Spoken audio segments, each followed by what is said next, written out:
तो पुण्यात्मा, जिस समय परमेश्वर, वैसे तो ये परमेश्वर हमारे लिए भटक रहे हैं, जिस दिन से हम अपने पिता को छोड़कर आए थे, इनको तो मालूम था कि इनके लिए बूंदी बनेगी, बुरा बनेगा इनके साथ, लेकिन क्या करे बाप, जब बेटा बेटी अपनी बकवादों पर स्वयं ही जा मरे कहीं पर।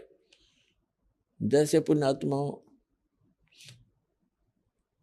हमने ऐसी भारी गलती कर रखी है, जो हमें सजाएं यहाँ मिल रही है, कुत्ते गधे बना के सिर में कीड़े पड़े, टांग टूट जा, भुगत का मरे, किसी का कैंसर होगी, किसी का बेटा मर गया, किसी की बेटी मर गई, खुद को बुरा हाल हो रहा है। तो ये सजाएं हमारे लिए थोड़ी है, जो गलती हम कर चुके हैं। आपकी जब जितनी भांग उतरती चली जाएगी, नशा कम होगा यहाँ के अज्ञान का और इस काल भगवान का, उस समय आपको ये दास के एक एक वचन हृदय में लगेंगे जाके, और ये लगेंगे आपके अंदर के उस फोड़ेंगे आपको, जो आपके अंदर एक जमा हो गया गंध, अज्ञान, हमें पता नहीं था, तो ये आपको फिर पता लगेगा, फिर उतना ही आप में कसक बढ़ती चली जाएगी।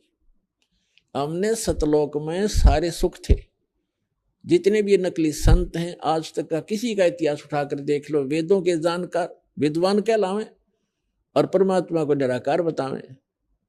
धिक्कार है सिर्फ ऋषि और महर्षियों को और मंडलेश्वर संतों को।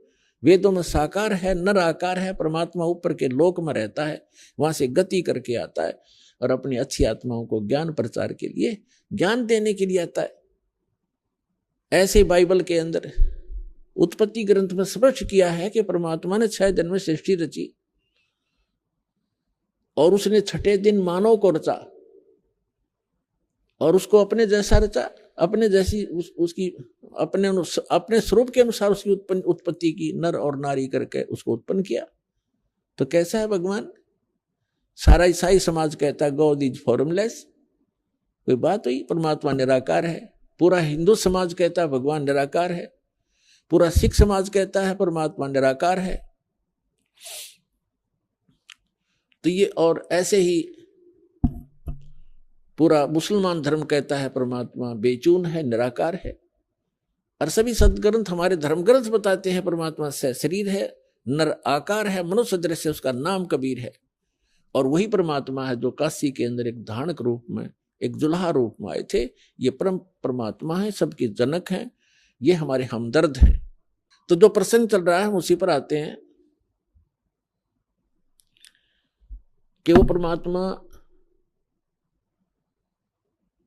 हमारे लिए भटक रहे हैं और युगों युगों से भटक रहे हैं, लेकिन हम उस परमात्मा को पहचान नहीं पा रहे, क्योंकि हम इस काल भगवान ने इन नकली दूत बेच के अज्ञानी करा दिए। तो ये जो जितना भी आज तक के संत महर्षि हुए हैं, संत हुए हैं, मंडलेश्वर हुए हैं, या कोई काजी मुल्ला पंडित हुए हैं, ये सारे के सारे तत्व ज्ञान से अपरिचित थे और इन्होंने हमारे को उल्टा पाठ पढ़ा दिया। अब वो उल्टा पाठ पढ़ा हुआ आज तक आड़े आ रहा है। दास ने सन 1994 से लेकर आज 2013 तक लगभग 19 वर्ष हो गए संघर्ष करते रहे, और जब जा करके इतना कुछ जेल तक भेज दिया, झूठे आरोप लगा के, झूठे मुकदमे बनवा के, नकली संत ऋषि आचार्यों और दुष्ट लोगों ने। कोई बात नहीं, परमार्थ के लिए हमें कितना भी कष्ट हो, लेकिन हमारा मिशन सफल हो, ताकि विश्व का कल्याण हो, सब प्राणी परमात्मा को पहचाने और सतलोक जाएं। दास का इतना उद्देश्य है। और धिक्कार है उनको, बाइबल के पढ़ने वालों को, जो परमात्मा को फॉर्मलेस बताते हैं, उसका कोई आकार नहीं। ऐसे धिक्कार है कुरान शरीफ के पढ़ने वालों को, निराकार बताते हैं। और सूरत फुरकानी 25 आयत 52 से 59 में स्पष्ट किया है कि वो परमात्मा कबीर है, और जिस परमात्मा ने 6 दिन में सृष्टि रची, 7वां दिन आसमान और जमीन के बीच में जो कुछ है सबको उत्पन्न किया, और फिर तख्त पर जा विराजा। तख्त माने सिंहासन। जैसे हम पढ़ा करते इतिहास में कि दिल्ली के तख्त पर 12 वर्ष की आयु में अकबर दिल्ली के तख्त पर राजगद्दी पर बैठा। दिल्ली के तख्त पर तख्त माने सिंहासन, तो ऐसे ही वेदों में लिखा है कि परमात्मा देखने में राजा के समान है, वो सिंहासन पर बैठा है ऊपर के लोक में धूलोक के तीसरे पृष्ठ पर। तो पुण्यात्मा, तो यहां वही प्रश्न आता है कि गुरु बिन काहुन पाया ज्ञान, जो थोथा बूछड़े मूड किसाना, गुरु बिन वेद पढ़े जो प्राणी, समझे न सार रहे अज्ञानी। तो पुण्यात्मा, जब आपको ये ज्ञान समझ में आओगा कि 21 ब्रह्मांड में कोई सतगुरु नहीं है वर्तमान में इस दास के अतिरिक्त, इसको अभिमान समझो, अर्थ सच्चा ज्ञान समझो। और कुछ दिनों में समझ में आ जाएगी, क्योंकि दास ने सभी महापुरुषों के अनुभव पढ़े और प्रत्येक धर्म के धर्म ग्रंथ पढ़े।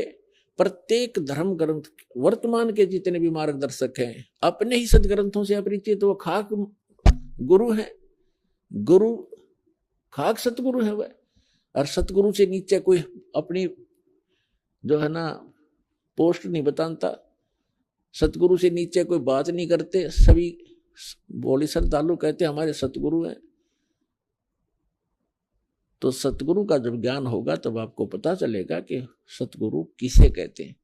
तो उसके लिए परिचय कराया जा रहा है।